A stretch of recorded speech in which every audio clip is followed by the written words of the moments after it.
Et Dieu s'est servi de Joseph pour épargner non seulement les fils des Hébreux, mais toute cette région du monde à travers l'intervention de Joseph. Et il devient le deuxième homme le plus puissant dans l'Égypte. Et en conséquence, sa famille trouve l'abri, la protection et la provision. Et en quelques générations, les fils d'Abraham passent d'environ 70 à une multitude si importante qu'elle devient une vraie menace aux yeux de Pharaon. Et ils ne sont plus considérés favorablement comme à l'époque de Joseph. Et notre histoire commence 400 ans après la fin du livre de Genèse. Pendant une nuit sombre de l'âme pour le peuple de Dieu. Durant mes années à la faculté de théologie, j'ai fréquenté un de mes camarades qui partageait une passion pour le ministère. Et avant même de commencer à sortir ensemble, nous étions de très proches amis pendant les 3 années qu'on a étudié ensemble. Et après la fin de nos études, il est devenu pasteur et nous avons commencé à parler de mariage. Et il m'a demandé de prendre ma taille de doigt de bague et il m'a invité à passer Noël chez lui avec sa famille. Donc j'avais toutes les raisons pour croire qu'il ferait une demande de mariage. Mais au lieu de cela, il a rompu avec moi d'une façon très surprenante et injurieuse. Et pour empirer les choses, je n'avais pas d'autre choix que de prendre la route avec lui 5 heures dans une auto avec lui pour qu'il me ramène à mon appartement. J'étais dévastée. Dans mon cœur, j'avais construit une vie avec cet homme et j'avais rêvé d'un avenir qu'on partagerait en servant le Seigneur. C'était une saison parmi les plus ténébreuses, une vraie nuit sombre de l'âme pour moi. Repensez un instant avec moi à une nuit sombre de l'âme dans vos propres vies. Il s'agit peut-être du décès d'un parent ou de la perte d'un enfant suite à une fausse couche ou à une maladie ou un diagnostic médical inattendu. Peut-être c'est un accident qui a bouleversé votre vie ou la détresse d'une relation brisée. Peut-être c'est un grand revers financier ou peut-être c'est même quelque chose lié à la crise que nous vivons maintenant. Peut-être certains d'entre vous avez perdu votre emploi, votre stabilité, votre santé, votre sérénité, et nous avons tous perdu en certaine mesure notre liberté, n'est-ce pas? Au milieu de nos souffrances, peut-être vous avez déjà eu l'impression que Dieu vous avait oublié, que vous avez été abandonné par celui qui avait promis de jamais vous délaisser. Les fils de Jacob en Exode 1 ont peut-être pensé la même chose. Et ils ont dû se demander, où es-tu, oh Dieu? Mais, comme nous allons voir, Dieu ne les a pas oubliés. Car c'est souvent dans les moments les plus sombres de nos vies, les plus douloureux, que Dieu se manifeste dans sa puissance et sa bonté. Exode 2, chapitre 2, versets 24 à 25 dit, Dieu entendit leur gémissement et se souvint de son alliance avec Abraham, Isaac et Jacob. Dieu regarda les enfants d'Israël et il en eut compassion. Dieu entend vos cris, mes sœurs bien-aimées, et il aura compassion de vous aussi. Le croyez-vous? Oui. Amen. J'espère qu'en étudiant ce passage en Exode chapitre 1, vous serez encore plus convaincus dans les moments sombres de vos vies. Trouvez avec moi Exode chapitre 1, verset 1.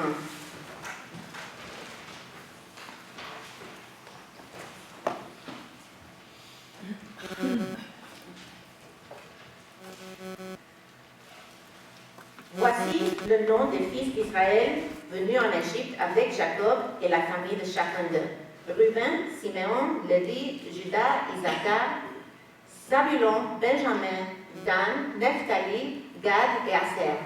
Les personnes issues de Jacob étaient au nombre de 70 en tout. Joseph était alors en Égypte. Joseph mourut, ainsi que tous ses frères et toute cette génération-là. Les enfants d'Israël furent féconds et multiplièrent, et ils s'accrurent et devinrent de plus en plus puissant, et le pays en fut rempli. Il s'éleva sur Égypte un nouveau roi qui n'avait point connu Joseph. Il dit à son peuple, voilà les enfants d'Israël qui forment un peuple plus nombreux et plus puissant que nous. Allons, montrons-nous habiles à son égard, empêchons qu'il ne s'accroisse, et que, s'il survient une guerre, il ne se joigne à nos ennemis pour nous combattre et sortir ensuite du pays. Et l'on établit sur lui des chefs de corvée afin d'accabler de travaux pénibles. C'est ainsi qu'il bâtit les villes de Python et de Ramsès pour servir de magasin à Pharaon. Mais plus on l'accablait, plus il multipliait et s'accroissait. Et l'on prit en aversion les enfants d'Israël. Alors les Égyptiens réduisirent les enfants d'Israël à une dure servitude. Ils leur rendirent la vie amère par de rudes travaux en argile et en briques et par tous les ouvrages des champs. Et c'était avec cruauté qu'il leur imposait toutes ces charges. Le roi d'Égypte parla aussi aux sages-femmes des Hébreux, nommées l'une Shipha et l'autre Poua. Il leur dit, quand vous accoucherez les femmes des Hébreux et que vous les verrez sur les sièges, si c'est un garçon, faites-le mourir. Si c'est une fille, laissez-la vivre. Mais les sages-femmes craignirent Dieu et ne firent point ce que leur avait dit le roi d'Égypte. Elles laissèrent vivre les enfants. Le roi d'Égypte appela les sages-femmes et leur dit, pourquoi avez-vous agi ainsi et avez-vous laissé vivre les enfants? Les sages-femmes répondirent à Pharaon, c'est que les femmes des Hébreux ne sont pas comme les Égyptiennes. Elles sont vigoureuses et elles accouchent avant l'arrivée de la sage-femme. Dieu fit du bien aux sages-femmes et le peuple multiplia et devint très nombreux. Parce que les sages-femmes avaient eu la crainte de Dieu, Dieu fit prospérer leur maison. Alors Pharaon donna cet ordre à tout son peuple. Vous jetterez dans le fleuve tout garçon qui naîtra, et vous laisserez vivre toutes les filles. Dans ce chapitre, nous voyons 4 sections. Versets 1 à 9, c'est la multiplication impossible. La deuxième, c'est la menace imaginée. La troisième, c'est le médiateur improbable. Et la quatrième, c'est le malheur impensable. Et je vais le détailler. La première, c'est une multiplication impossible, versets 1 à 6. Donc, ce passage débute, comme j'ai dit tantôt, par une liste des fils de Jacob qui se sont installés en Égypte à l'époque de Joseph. Et sa brièveté souligne son insignifiance quantitative de cette petite bande d'Hébreux. Pourtant, il ne faudra pas longtemps pour que ce clan des frères explose numériquement au sein de l'Égypte. Remarquez verset 7. Ça dit, les enfants d'Israël furent féconds et multiplièrent, et ils s'accrurent et devinrent de plus en plus puissants, et le pays en fut rempli. Moïse décrit cette croissance numérique par 5 façons différentes. Il dit qu'ils furent féconds, ils multiplièrent, accrurent, devinrent de plus en plus puissants et remplirent la terre ou le pays. C'est le même mot en hébreu. Ces 5 expressions citent ou font allusion à plusieurs passages du livre de Genèse. La première, c'est Genèse 1, 28a, qui dit « Dieu les bénit et leur dit « Soyez féconds, multipliez, remplissez la terre et assujettissez-la. » Connu sous le nom du mandat culturel, ceci est la mission que Dieu a confiée à Adam et Ève dans le jardin. Ils étaient les premiers porteurs de l'image de Dieu sur terre et ils étaient nos premiers parents qui étaient censés glorifier Dieu, notre Créateur, en prenant soin de la terre, en la remplissant d'adorateurs et en reflétant son image. Ils ont échoué, mais l'allusion en Exode 1 à ce passage semble inviter le peuple d'Israël à renouveler cet appel donné dans le jardin lorsqu'il se dirige vers la terre promise où Dieu promet que sa présence va demeurer de nouveau au sein de son peuple. La deuxième allusion, c'est à Genèse 9, 6 à 7, qui dit « Si quelqu'un verse le sang de l'homme, par l'homme, son sang sera versé, car Dieu a fait l'homme à son image. Et vous, soyez féconds et multipliez, répandez-vous sur la terre et multipliez sur elle. » Ces paroles de l'Éternel sont données à Noé après le déluge, et il renvoie à Genèse chapitre 1. Et dans un certain sens, Noé est censé remplir le mandat culturel là où Adam et Ève ont échoué. il doit peupler la terre et insister en particulier sur la protection de la dignité des porteurs de l'image de Dieu. Mais encore une fois, il n'a pas fallu longtemps pour que Noé et ses descendants échouent. Ils se rebellent contre Dieu, ils tentent de se faire un nom pour eux-mêmes, et ce qui entraîne au jugement de Dieu dans la tour de Babel.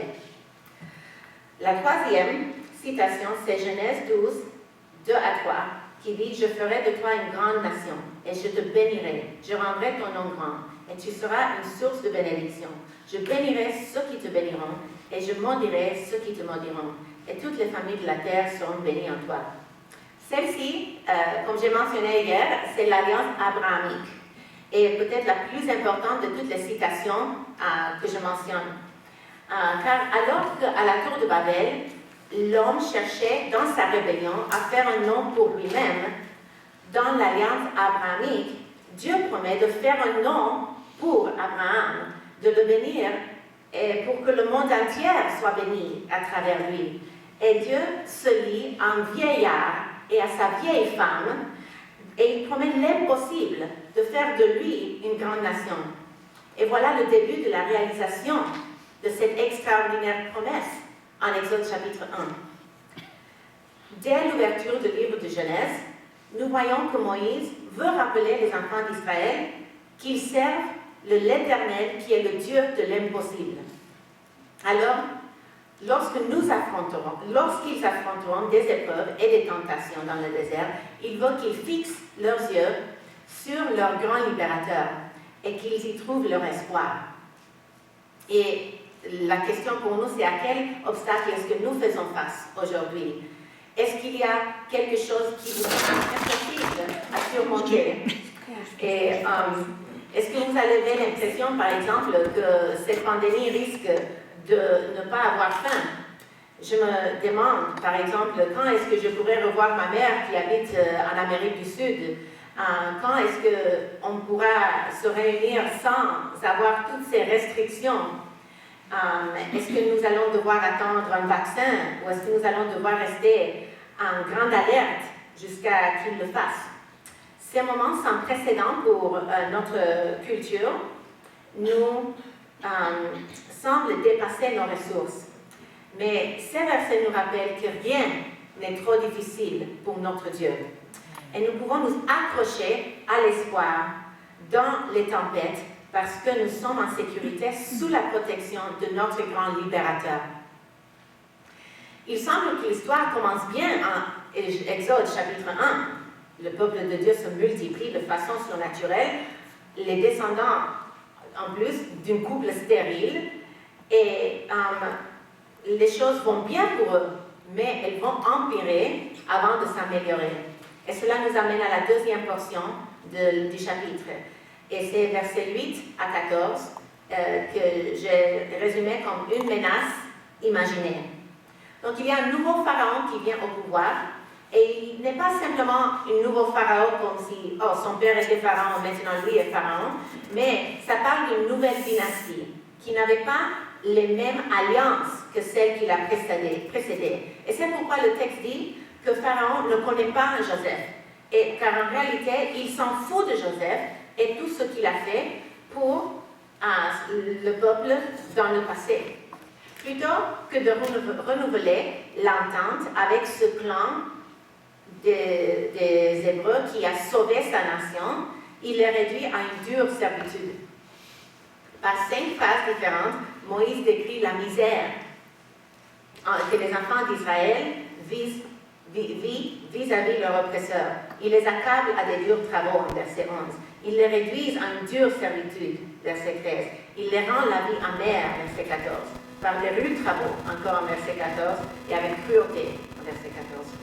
Pharaon pensait que cela ralentirait leur croissance numérique, mais cela n'a fait que renforcer leur nombre. Est-ce que ce n'est pas également pour nous, dans notre foi? Lorsque la vie est facile et que tout semble aller dans notre sens, nous comptons souvent sur nous-mêmes. Et nous prenons Dieu pour acquis. Mais lorsque les souffrances viennent à notre rencontre, nous nous rendons compte à quel point nous avons besoin de notre Dieu, combien nous sommes faibles.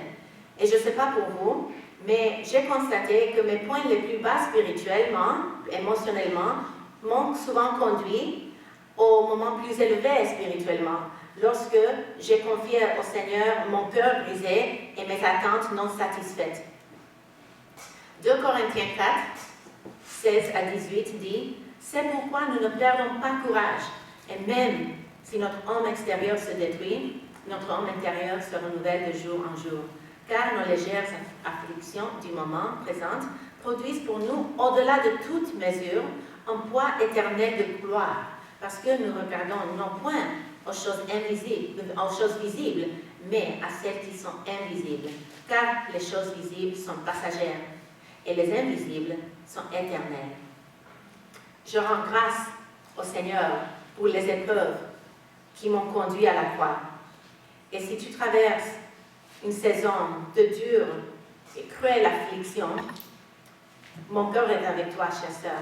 Mais encore plus, notre Sauveur est avec toi.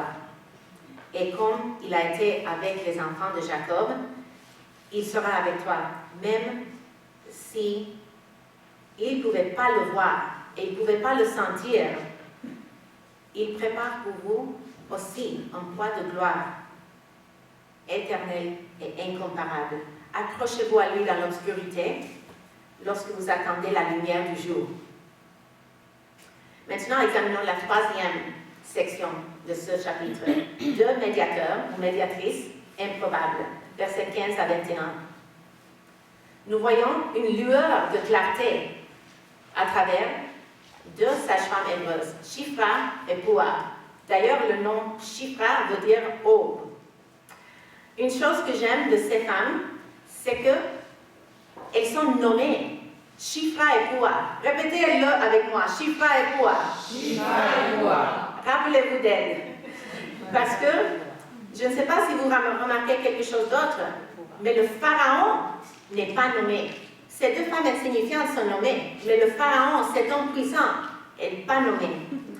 En fait, l'omission d'un nom était une technique littéraire égyptienne destinée à effacer le nom des ennemis des archives de l'histoire. Et l'Éternel, par la plume de Moïse, lui rend l'appareil, en laissant Pharaon anonyme, mais en désignant 2 femmes insignifiantes qui ont osé le défier. Moïse souligne ainsi, d'abord, que Pharaon n'est rien qu'un pion entre ses mains. En outre, Dieu aime se glorifier par des moyens improbables. Après tout, l'Égypte était une culture patriarcale. Mais si vous pensez au premier acte du livre de l'Exode, il y a 5 femmes que Dieu utilise pour sauver la nation. Shifra, Poua, Jochebed, la mère de Moïse, Myriam, la sœur de Moïse, et la fille du Pharaon. C'est quelque chose, n'est-ce pas? Arrêtez-vous et pensez au courage de Shifra et Poua. Le Pharaon leur a donné une simple tâche, le massacre de tout fils premier-né et né, tout fils mâle né aux Hébreux. Cette directive était claire, mais elles étaient aussi impensables. Shifra et Poua ont un choix à faire. Soit ils obéissent Pharaon, soit ils obéissent à Dieu. Ne craignaient-ils pas Pharaon? Probablement, mais elles craignaient l'Éternel encore plus. Leur choix évoque celui des apôtres en Actes, chapitre 5, verset 29. Peu avant, le Sanhédrin avait mis à mort leur sauveur. Maintenant, les apôtres sont arrêtés et ordonnés de cesser de prêcher l'Évangile. Et la menace est sérieuse. Pourtant, plutôt de capituler face à ces oppresseurs, ils répondent avec courage. Il faut obéir à Dieu plutôt qu'aux hommes. Et c'est aussi ce qu'ils font ces 2 sages-femmes. Elles risquent la colère de Pharaon pour sauver les fils des Hébreux. Comment est-ce que l'Éternel les récompense? J'aime ce que ce texte dit en verset 21. Dieu fit prospérer leur maison. Celle qui protège la maison d'Israël reçoivent à leur tour leur propre maison. Et ce qui est remarquable de cette bénédiction, c'est que selon les commentateurs, dans l'Antiquité, la profession de sage-femme était réservée aux femmes stériles, parce que cela les permettait de travailler vers 4 heures sur 24 dans un travail exigeant, comme celui d'accompagner des femmes dans leur accouchement. Donc nous voyons que de manière surnaturelle, Dieu multiplie les fils de Jacob au début du chapitre, et nous voyons que de manière aussi surnaturelle, Dieu récompense avec des maisons à de femmes stériles. Le Dieu de l'impossible agit encore une fois pour le bien de ceux qui le craignent. J'imagine les petits-fils et les petites-filles de Shipra et Pua au pied de Mont Sinaï lorsque le livre de l'Exode a été lu. J'imagine leur fierté en attendant leur nom de leur grand-mère ou arrière-grand-mère, car sans leur acte de désobéissance civile, non seulement ces petits-fils et petites-filles ne seraient pas là, mais un autre grand nombre d'hommes et femmes ne seraient pas survécus pour connaître ce jour de délivrance du peuple d'Israël. Je vois 2 applications pour nous dans les vies de Shipra et Pua. Premièrement, si vous vous considérez insignifiante aujourd'hui, vous êtes en bonne compagnie. Moi, je ressens cela aussi. Heureusement, Dieu se sert des vases imparfaites pour accomplir ses desseins. Écoutez ce que Paul écrit en 1 Corinthiens 1, 26 à 29. Considérez, frères, que parmi vous qui avez été appelés, il n'y a ni beaucoup de sages selon la chair, ni beaucoup de puissants, ni beaucoup de nobles. Mais Dieu a choisi les choses folles du monde pour confondre les sages. Dieu a choisi les choses faibles du monde pour confondre les forts. Et Dieu a choisi les choses viles du monde et celles qu'on méprise, celles qui ne sont point, pour réduire à néant celles qui sont, afin que personne ne se glorifie devant Dieu. C'est de nous que cela parle, n'est-ce pas? Et si vous pensez que vous avez peu à offrir au monde, vous êtes dans la position idéale pour que le Seigneur s'en serve de vous. Laissez-le apporter gloire à son nom en lui obéissant à tout ce qu'il vous appelle à faire aujourd'hui. La deuxième application que je vois, c'est que la peur est une réaction humaine normale au danger. C'est même nécessaire car elle produit la poussée d'adrénaline nécessaire qui nous fait fuir le péril. Mais lorsque nous nous arrêtons et nous faisons face à un danger, à la menace qui se présente à nous, nous devons réfléchir ce que nous devrions craindre le plus, Dieu ou les hommes. Est-ce que vous avez déjà dû faire face à des situations au travail ou dans votre vie où on vous demandait de faire quelque chose de peu éthique? Est-ce que peut-être on restreint votre liberté religieuse? Ou s'il y a quelqu'un dans le domaine de la santé, peut-être vous avez déjà été confronté au dilemme éthique lié à l'avortement, l'euthanasie ou la théorie du genre, la dysphorie de genre. Obéir à Dieu plutôt qu'à l'homme n'est pas toujours la voie la plus facile. Mais je vous promets, mes sœurs bien-aimées, que c'est la plus gratifiante. Et un jour, au ciel, Shipra et Pua en pourront témoigner à vive voix de cela. Donc jusqu'à présent, en Exode 1, nous avons vu les conditions se détériorer pour le peuple de Dieu. Et en verset 22, les conditions atteignent un niveau historiquement bas. Les Hébreux passent du statut de victime de labeur forcé à celui de victime de génocide aux mains de tout le peuple de l'Égypte. Avec cela, Exode 1 conclut par un malheur impensable. Verset 22 dit, « Alors Pharaon donna cet ordre à tout son peuple.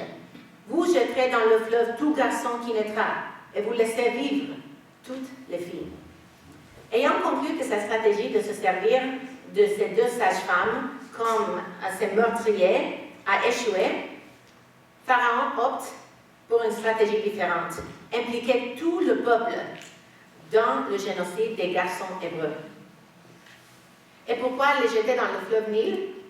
Pour 3 raisons. Premièrement, parce que ça serait un moyen moins macabre qu'un meurtre sanglant.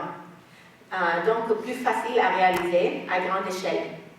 Deuxièmement, parce que le Nil serait le moyen le plus simple de se débarrasser des corps, étant donné que le Nil était l'égout qui emportait tout ce qui n'était pas désiré. Et finalement, le Nil était une des plus grandes divinités de l'Égypte. Donc, les meurtres des bébés pouvaient être justifiés auprès du peuple comme un acte d'adoration. Et c'est là qui s'achève notre histoire, dans les profondeurs de l'obscurité et du désespoir. C'est une bonne chose que nous connaissons le reste de l'histoire. Le secours arrive. Dieu soit loué. Dieu se prépare à envoyer un petit bébé dans un panier flottant qui grandira et deviendra le grand libérateur du peuple d'Israël. Oui, nous connaissons la fin de cette histoire, mais nous connaissons aussi la grande histoire.